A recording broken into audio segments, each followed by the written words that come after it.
Labdien, cienījamie klausītāji! Sveiciens mūsu podkāstā! Un šodien mūsu saruna tēma – kā ir dzīvot starp divām pasaulēm. Kā jūtas Baltkrievi Latvijā un Jelgavā. Sveicināti, Jeļena! Labdien! Latvijā dzīvo apmēram 55,000 baltkrievu. Un tā ir trešā lielākā kopiena Latvijā pēc krieviem un ukraiņiem. Arī Jelgavā tā ir trešā lielākā kopiena. Un Latvijai un Baltkrievijai ir ļoti senas saknes. Starp krivičiem un latgaļiem mūs vienmēr ir vienojusi Daugava, gan Latgalē, no kurienes ir jūsu saknes, gan arī vēsturiski Daugava ir mūsu likteņu upe. Jājautā, kā jūs nonācāt Latvijā un kāda ir jūsu saikne ar Latviju un Baltkrieviju? Esmu baltkrieviete un 10 gadu vecumā kopā ar ģimeni pārceļamies no Baltkrievijas uz Latviju. Un tā jau ilgus gadus dzīvoju šeit, jau ir ģimene izveidota, bērni, mazbērni, un jau 19 gadus esmu Jelgavas Baltkrievu biedrības Ļanoka priekšsēdētāja. Pie tam ļoti aktīvas biedrības priekšsēdētāja. Mums uz galda šobrīd ir izvietot ļoti daudz diplomi, pateicības, grāmatas, par to mēs parunāsim arī vēlāk. Bet kā šobrīd jūtas jūsu kopiena Jelgavā un Latvijā? Jūtamies ļoti labi, jo mēs dzīvojam valstī, pilsētā, kur ir miers. Mēs jūtamies arī atbalstīti, jo gan pašvaldība, gan valsts domā par saviem iedzīvotājiem. Un tam nav nozīmes, vai esam Baltkrievi, vai Ukraiņi, vai Poļi. Ir piedāvājums, un tad arī katra cilvēka izvēle pieņemt to vai nē. Mēs pieņemam ļoti aktīvi. Un ne tikai paši darbojamies, bet cenšamies iesaistīties visādas citas aktivitātes, gan no valsts puses arī piedāvājumi piedalīties festivālos, meistarklāses, arī darbnīcas, gan paši organizējam. Un arī mums ir prieks, ka mēs ne tikai savu kultūru pārstāvam, bet cenšamies arī, gan jāsaka iepriekš, ļoti aktīvi pārstāvēt arī Jelgavu ārpus Latvijas robežas. Bet jājautā, kā šobrīd jūtas jūsu kopienas biedrs? Viņš vairāk jūtas baltkrievs, latvietis, kur ir viņa sirds un kur ir viņa prāts? Es teiktu, ka tas ir tāds jau adoptēts modelis, jo sanāk, ka mēs nevaram mainīt arī savas saknes.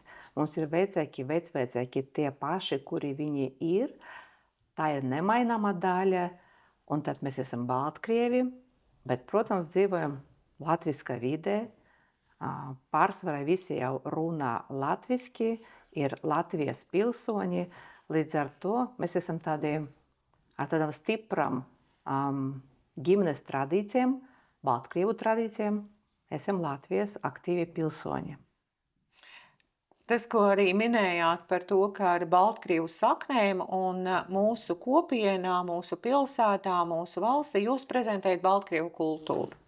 Un uz galda ir gan pateicības, gan diplomi par dalību mūsu vispārējos latviešu dziesmu un deju svētkos. Pastāstiet par to pieredzi, ko jūs piedzīvojat, prezentējot savu kultūru latviešu visnozīmīgākajos svētkos, kas notiek vienreiz 5 gados. Es sākšu savu stāstu par to, ka visi biedri, kuri apvienojas kādā nevalstiskā organizācija, ir ļoti aktīvi pilsoņi. Un svarīgi pat arī pašvaldībai izmantot šo ļoti labu instrumentu. Mēs no savas puses cenšamies izmantot iespēju parādīt savu biedrību, savu kultūru, ne tikai savstarpēji runājot vai darbojoties arī pilsētas līmenī, bet mums ir ļoti liels gods piedalīties dziesmu un deju svētkos. Un mēs to esam darījuši jau 3 reizes. Un katru reizi, lai piedalītos, mums ir jāiziet arī skati, mums ir jāsaņem arī vērtējumu un atļauju piedalīties. Un ļoti liels prieks, kā mums ir katru reizi bija pirmā pakāpē. Un tā sajūta, kad mēs ejam caur visu Rīgu kopā ar ļoti lielu cilvēku skaitu, un mūs, kā arī pārējos sveic un nosauc mūsu biedrību un prāta vētrā dalībnieki pie brīvības pieminekļa sveiciens Jelgavas Baltkrievu biedrība Ļanok. Tas ir tās emocijas, kuras dod pārliecību, ka mēs esam daļa no šīs valsts. Arī daļa no pilsētas, ņemot vērā, ka Tieši prāta tā. vētri ir mūsu jelgavnieki. Un, protams, pilnīgi piekrītām izjūtām, vai ne, ka ejot cauri Rīgai lielajā tādā, gribas teikt, kā Daugava, Tieši kas tā. plūst cauri Daugavai, vai nu jūs esat viena daļa no tiem.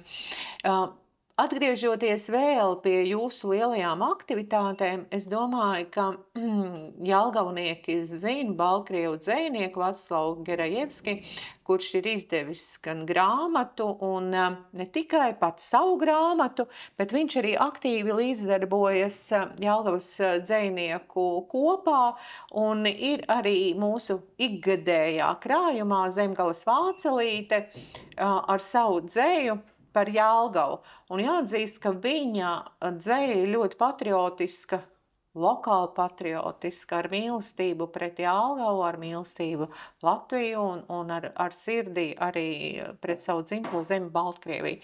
Varbūt, ka varētu, Jeļena, kādu pantiņu Baltkrievu valodā no Vaclava dzejoļa, kas mēs dzirdētu gan Baltkrievu valodu, gan arī kādu rindu no Vaclava dzejoļa. Labprāt, un arī šeit tiešām ir ļoti labs tāds arī mūsu sniegums, pateicoties Jelgavas valsts pilsētas pašvaldībai, kura palīdzīja mums arī finansiāli īstenot arī šo mūsu ļoti lielu sapni. Un, kā Rītas kundze jau minēja, šeit ir tiešām dzeļi par mīlestību pret dzimteni, pret ģimeni, pret Jelgavu, pret Latviju. Un viss ir rakstīts Baltkrievu valoda. Lai jūs labāk saprastu, es nolasīšu dažus pantiņus. У городі, у Єлгаві, живе ансамбль «Лянок». Пачуўшы хоць разок яго, як быццам у Беларусі спыніўся на часок. Спяваюць песні цудоўныя дзяўчаты жыхарам пра шчасце, пра каханне, пра мілы родны край, народ вельмі гасцінны і уважлівы да нас. Un tā tālāk. Jā. Pat, es domāju, ja mēs līdz katru vārdu nesaprotam, tad dzejoļa noskaņu mēs izjūtam viennozīmīgi. Vēl ir uz galda mums tāda Baltkrievu un latviešu Baltkrievu vārnīca. Varbūt nedaudz par šīs grāmatas vēsturi. Jā, šeit ir tiešām ir eksemplārs, ko iztenoja Latvijas Baltkrievu savienība. Protams, šobrīd digitālajā vide varbūt viņš nav tik ļoti pieprasīts, bet tā ir ļoti liela vērtība. Grāmatā paliek grāmatā, un šeit ir tā iespēja iedziļināties un pamēģināt apgūt vēl vienu valodu, jo visas valodas, ko mēs arī apguvām, tā ir ļoti liela neatņemama cilvēka vērtība. Viennozīmīgi. Man ir jautājums, vai šobrīd, protams, vecākā paudze Baltkrievu valodu zina, var sarunāties. Kā jūs redzat Baltkrievu kopienas perspektīvu tālākā nākotnē, ņemot vērā, ka šobrīd visi bērni zina latviešu valodu, viņi arī skolā mācās latviski. Kāda ir kopienas perspektīva? Kā jums šķiet? Jaunieši ļoti mūsdienīgi, notiek globalizācija. Saruna valoda ir starptautiskā ir angļu valoda vai vācu valoda, bet šeit ir ļoti liels, tad arī uzsvars ir jāliek uz mūsu pašiem. Vai mēs gribam, lai mūsu ģimenes, mūsu senču tradīcijas saglabātos, šeit vairāk neietu runa varbūt par Baltkrievu kultūru kā tādu, bet par mūsu attieksmi pret parastajām cilvēciskajām vērtībām. Bet tas vērtības ir katrai kultūras ir universālas. tā ir mīlestība pret darbu, pret maizi, pret sauli, un lai katra māja ir mīlestība. Liels paldies, Jeļena, par sirsnīgo sarunu, par atklātību. Un vēl pēdējais jautājums. Vai šobrīd tā situācija, kad Latvijai un Baltkrievijai valstiskā līmenī nav tās draudzīgākās attiecības, kā šobrīd jūtas kopiena? Protams, ir ierobežojumi, kad cilvēki varbūt arī gribētu biežāk būt pie saviem rādiem. Tā politiskā situācija, protams, viennozīmīgi jūtama, bet tad atkal mans kā priekšētājs ir darbs un uzdevums izstāstīt arī, izskaidrot varbūt arī dažiem arī biedrības locekļiem, kā saglabājam mieru iekšējo, daram tik daudz, cik mēs varam arī izdarīt, daram ar godu, lai pašiem pēc tam būtu patīkami dzīvot šajā pilsētā, šajā valstī un nest arī to gaišuma staru tieši par Baltkrievu kultūru. Un oktobris tradicionāli Jelgavā ir bijis Baltkrievu kultūras nedēļas. Kādām aktivitātēm jūs šo mēnesi iepriecināsiet jelgavniekus?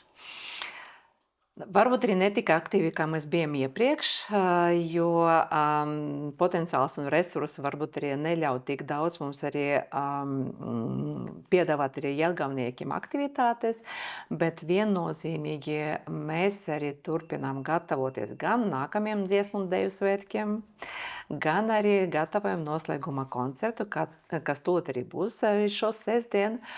Un koncerta laikā būs gan jaunas dziesmas, gan arī izklāsts par Baltkrievu tradīcijām. Mēs vienkārši gribam, lai ik katrs cilvēks, kurš piedalīsies Baltkrievu kultūras nedēļā, saņemtu to siltumu un šo mīlestību pret kultūram kā tādam, bet īpaši pret Baltkrievu kultūru. Paldies, Jeļena, par sarunu, lai dziesma skan, lai jūsu kopienā vienmēr valda draudzība, atbalsts un uz tikšanos jūsu pasākumos. Paldies! Paldies!